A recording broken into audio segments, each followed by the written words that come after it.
Središnji put se ogleda kroz to da ljudi moraju objediniti u životu znanje i praksu. I tu ljudi imaju opet dvije, ajde da kažemo, krajnosti. Imate ljudi koji samo hifzaju kao kompjuter, ali nema ništa od znanja.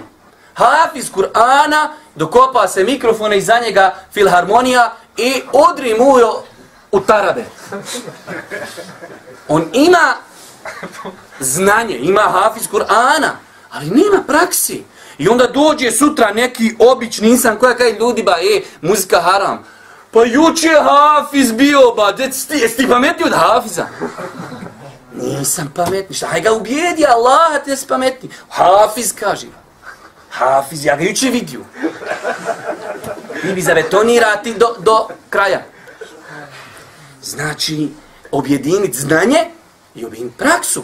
I isto tako s druge strane, ne praksa bez znanja. Imaš ljudi, on bi sam nešto praktikovao, on nema pojma šta radi. On samo ide. Mrgaba nazad, kućeš ba, zalutat ćeš. Što tako ne ideš kad kreneš na ekskurziju na pamet. Navigacija, da vidim gdje ću tako uvjeri. Navigacija, znanje, kućeš. Šta ćeš? U nas prvo napravi posljednje da zove, znaš šta je ja pogriješio. Mrgaba, što nisi prije toga nazveo. Prvo upadne i onda kaže, ja ubio se. Pa bibi, gledaj kud hodaš. Znači, znanje i praksa, jedno bez drugog ne može. Niti može praksa, makar i bila dobronamjerna, ne može bez znanja.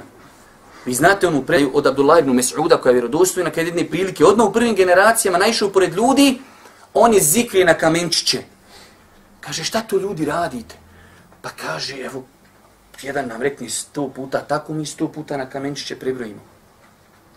Kaže, bolje vam je da brojite grijehe, nek da brojite sevape. Sevape vam sigurno neće pobjeći, njih meleci su zapisali.